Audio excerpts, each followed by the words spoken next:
Hello, pickleballers. Today I'm joined by an amazing guest, Ray Colaiacovo. He's a packager for all major networks. Ray, good to have you on the show. Oh, it's a pleasure. Thanks for having me. Hey, absolute pleasure here. And can you just get into what exactly a packager is? And then we'll kind of get into your resume and how you got into pickleball. A packager basically is the liaison between a governing body or something like a governing body and of a sport and also the network. So what happens is that if you're XYZ company and you want to have a sport on TV, you either come to somebody like me right away because you found me, or you go to the networks and say, hey, listen, uh, XYZ network, we want to be on your network. How do we do that? They'll tell you and push you forward to a packager, somebody that they trust, somebody that they love, that they know that they don't have to babysit, and they'll give them the product. They'll say, here, call this guy. So me and the governing body will get in touch with each other and we'll figure out a way and a formula to cover their sport, make it look perfect for TV. And what the deal is with the packager, we know all the rules to what the network wants. That's the big thing, right? The rules of what you can do and can't do. And what, there's very little minuscule rules that they get angry about. And you have to know what those are, and you have to coach your XYZ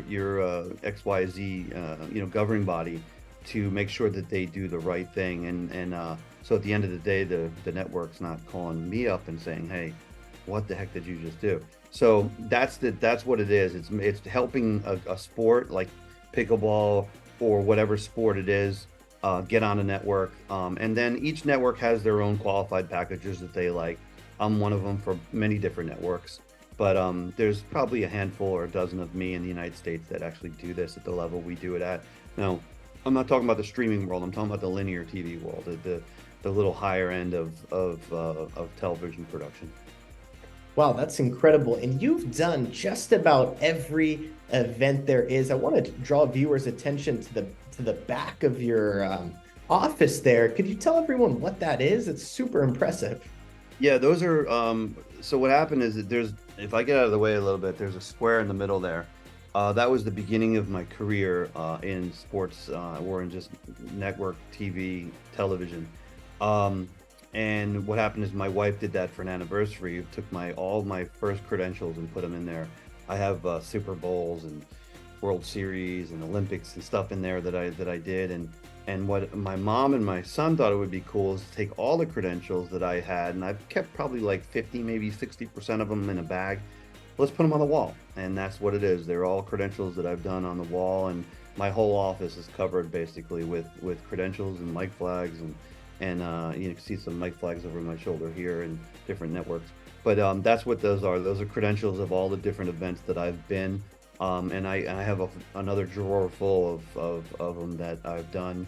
It's just, being in the world of sports and, being in the level of production that I'm in, you get asked to go to a lot of different events, and, you go cover whatever you can cover. In the beginning of my career, I think I went to everything I could possibly go to. And how does a packager of your level, you've been to just about every event, Olympics, Super Bowls, NHL Stanley Cups. How did you get involved into this sport that we play that's kind of taking over America, but with a little plastic ball? It feels like there's a different level right there, but how did you get involved? It's a crazy story. I'll try to sum it up as quick as I can, but it's hard to say in short sentence. So I'm doing an event in Naples, Florida, for another governing body, and it was actually jet ski racing, which is called Pro Watercross. And I put them on TV on CBS every year. That was their national championships.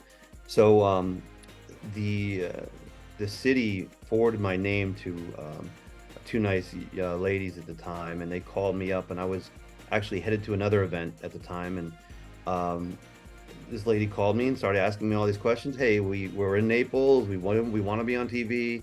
The city said to call you. You're the guy, and this is back in 2015, I think. And I'm like, yeah, you came through a really close, a group that I've been working with for a while. I'll give you as much information as I can. I'm always like that. I'm an open book. I mean, I'm pretty confident what I do. I will help you, and I want to see everybody succeed if I can help them succeed, whether I do it or not. So I've always been like that. So 45 minutes, maybe half an hour to 45 minutes later on the phone, I'm like, what are we talking about? You know, what is this? What you want to be on TV, but you haven't really even told me what the name of the sport is. What the heck is it? Because we're talking about logistics and all this other stuff. And she's like, well, I didn't want to tell you the name of it because I don't think you would take me seriously. She goes, it's pickleball. I'm like, the hell is pickleball? Yeah, I'm like, what is it? What do you mean pickleball? She goes, listen, I'm going to set you up with a pro. This is back in 2015. All right, this is before any of the stuff that you're seeing that is going on right now. Wasn't even a thought. The pros weren't even a thought at the time. So I'm like, okay, set me up with a pro. I live in Palm Beach, Florida, and in Delray is a big tennis center. You know, I'm gonna set you with a pro. You guys are gonna go down and play. I'm like, I played ping pong. You know, I played racquetball before, but I coach a high school lacrosse team, and I destroy all of them in ping pong. You know, I mean, ping pong is my thing. You know, I mean, I love it. You know, we have 2 ping pong tables at the house, so I'm like, I'm in. You know, this sounds like fun. So we go down to this gym down in Delray Beach. First, I went to the wrong gym, then I got to the right gym. Met this nice 30-something young gentleman, and athlete, fit. You know, he looks like he knows what he's doing. We walk into this gym, and I'm telling you, we had headbands and tube socks. Everybody was 70 plus, and I'm like, I looked at him. I played college football, and I'm like, I know I'm an athlete. You're definitely an athlete, or what do they consider a pro, I guess, at this. You sure you want to do this? He's like, yeah, let's do it. I'm like, all right, let's go. You know, so he goes, put your paddles in the box. There's a box. Put your paddles in the box. The next 4 get pulled up. You play with whoever you play with in the gym. You know, this is not even a pickleball court. It's gyms. So we get on the court. We get teamed up with a 75-year-old husband and wife. I think it is somewhere in that range. I looked at him again. I'm like, are you sure you want to do this? This is not. Now, let me back up a little bit. After hurting myself in college football, I ended up playing really high level beach volleyball. So we won a Bud Light, and we 2-man game is what I'm used to. Like, I understand the 2-man game, right? I didn't tell you that, but now we go into this thing, and I'm telling him this. I'm like, I understand how to work with another guy on a court, just me and you. And he's like, all right, let's just play. I'm like, all right, here we go. We got smoked 11-2. And by 75-year-olds. I'm like, my mind was blown. I'm like, competitive in me. I'm like, how the hell did that happen? Aren't you a pro athlete? He's like, aren't you an athlete? I'm like, okay, you got me. But so we went the whole day, and we, as progressively got better. I learned how to play the sport you played with people that never played before. You're in the wrong place at the wrong time all the time. It reminded me when I was younger, I played a 2-man game against some older gentlemen that played under the net in volleyball, and they just put the ball places you couldn't get to. And that's kind of what happened to us. And at that point, I literally, right after the game, I got on the phone with Terry Graham, and she's the girl one of the ladies that started the U.S. Open. I'm like, I'm in. I don't give a crap. Well, I'm in. We're doing this. And she's like, all right, let's talk later. Play, have fun. So I called CBS up. I called Billy Stone up, and I said, listen, Billy, I got this sport. You're gonna love this. This is insane, and they're gonna blow this out of the water. So we talked a little bit about it, and Billy was gracious enough to say, have enough, respect for me and trust in me, and say, hey, let's do it. And we did it. So the first year we put the U.S. Open on CBS Sports Network as a tape delayed, as a 44-minute show, tape delay, and it was one of the finals. And that's where it all started. That's where pickleball started on TV. That's the first national broadcast ever for pickleball on TV. And I mentioned to you this before, which we were off camera, but I was chosen to be the pickleball guy. It wasn't something that I ventured out to look for or anything like that. I actually, Terry Graham and Chris Evron chose me to take their dream and make it come a reality. And we worked together hand in hand to get that done, and here we are today with the absolute insanity of pickleball. So now that year, let me explain something too. That year, they gave me a net and probably like 8 paddles and a bag of balls, and I took that stuff home, and we played at my cul-de-sac in 2015-16 with all of my neighbors pretty much every night. It was just a blast. And the funny thing is, now those neighbors all coming up to see me every once in a while at the courts or wherever, because we have courts in our neighborhood, and say, dude, how did you know this was going to happen? Because it's just insanity.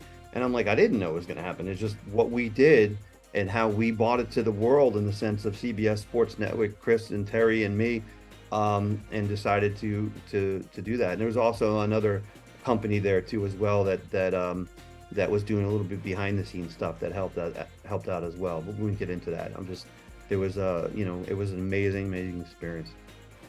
And you kind of brought the modern day, the way people view pickleball now, that was kind of your vision amongst your contemporaries at the time. Is that right? 100%. You don't, I mean, if you go into, um, when I got there to the US Open, I had to look at the court and say, how in the heck are we going to do this? I mean, what are we going to do to make this look right?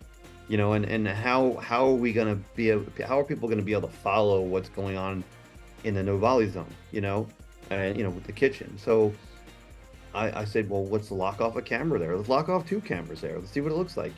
We played around with everything, and we came up with the kitchen camera, and just in the sense of like how to cover it, whether it was a low angle, a high angle, or whatever. A lot of people using the jib now, which is a lot of people get annoyed with because it moves too much.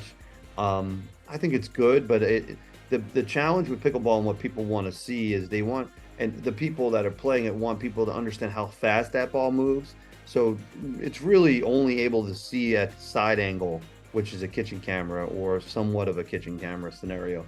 So that's the best way to show the speed of the hands battle or whatever you want to do in there in the kitchen. Even the dinking, dinking can go on for 5 minutes, and what are you doing? You're shooting them from behind. It doesn't look great.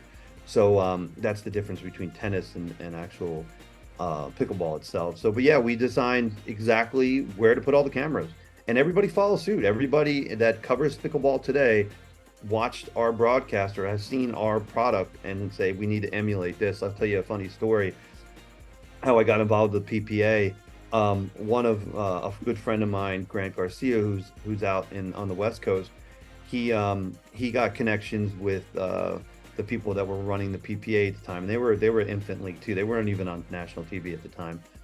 And they got in conversation, and then he got in conversation with me. And the funny thing is, the conversation that they had when I wasn't even involved, the PPA actually went to Grant, my partner, and said, hey, we want it to look like this. And my partner's like, well, that's easy because that's my partner who did that, So that's really how that all happened. I mean, they actually took my product from the US Open and told another entity they wanted to look like what we've been doing at the US Open. And so we went in. Grant asked me if I would come in and help him, partner up with him, and do that. And that's where the company called Championship Court came involved. And Championship Court decided, hey, okay, we're going to go into this and go ahead and help you, PPA. We're going to do it at a discount rate. We're going to own some rights to it, the whole thing. And that's kind of how it all went to fruition with the PPA. That's how the PPA got started too, as well. And so when did that exactly start? When you started working with the PPA and kind of brought them up? That's a good question. I gotta go back and look at exactly. I don't have the time frame in the top of my head exactly when it was, but it's before they were ever on any national television network. They were just doing a low level stream internally with Jordan and an internal crew. They haven't been to broadcast television yet. I can't remember the exact date, but it was way prior to. It was when they were just trying to sign athletes. And I remember I would get a phone call or a text from Connor all the time saying, "Oh, we just signed this guy. We just signed that guy." So it was like as they were just getting into that whole world. And I think our first event with them was I want to say 2021. I want to say Arizona 2021 was their first big event that we actually put on television, which was, we covered it. We even went in, they even hired us to come in and do the streams too as well, the higher level streams, not their internal stuff. And then I taught their internal team on how to do the internal stream. So that's another thing I helped them along with too. I was coaching them along. I could show you text after text about Connor going crazy because, his team is just, the stream looks like dog crap, so can you help us? So, and I called Jordan up, and you could call Jordan and talk to him and he'll tell you exactly who helped him along to try to get him to the point where they were good enough to where they didn't need us the whole time. But when we came in and we did the big show, which was the network show, think it was 20. I think it was the early 2021. I want to say. I could be corrected with that though. But also, you said that you were working with the APP. Is that correct? Yeah, back around the same time as well. The APP, we were in discussion. So again, the U.S. Open, I became Mr. Pickleball, the pickleball guy, like the producer for pickleball. So everybody and their mom was calling me at the time because it was like, how do we do this? Well, how do we look like the U.S. Open? How do we do that? So I helped them. The what was the name of the company? Or the APP went ahead and said, hey, we want product like the US Open. Can you help us? I'm like, yeah, I can put you on CBS for sure. And they're like, okay, let's do it. So the Delray Beach Open, we ended up doing a live tape delay for 2.5 2 hours, I think it was, on CBS. And that was back around the same time too, as well, because they saw that the PPA was going down that road. They wanted to follow suit. There was in the beginning was a big war for the PPA and APP to try to who's going to be who's going to do it and who's going to do it the right way and who's going to own the players and all that. So there was a lot of craziness going on at the time. Everybody was playing everywhere. So the APP, I went and did Delray Beach Open for CBS Sports Network. That was their first national broadcast too, as well. And then the MLP, they came to me with the thought process. They actually saw me at a PPA event. One of their producers of their social content, and he's like, listen, we want to bring this to the the MLP as an idea. I want to put you in touch with those people. So I got in touch with those people. They saw my product. They're like, yeah, we want it just like that. And they were going to go on they called me and they said, no, we're just going to go on local television. We'll be fine with that. I'm like, are you sure? They're like, yeah. I'm like, no, let's put you on national TV. Let's put you on CBS Sports Network, just like these other places, because this is where it needs to be. So I coached them along and actually did their first event in Austin, and we put them on national TV too as well. And that's where they began. So the PPA, the APP, the MLP, the US Open, the Vegas Open, the Atlantic City Open, all firsts for me putting them on TV into wherever they take it from there, whether they stay with me, or they try to find a better deal, or they try to sell it to a network, or they do it for cheaper. It really doesn't matter to me in the sense of where they go. I just glad I was able to help each one of them to start.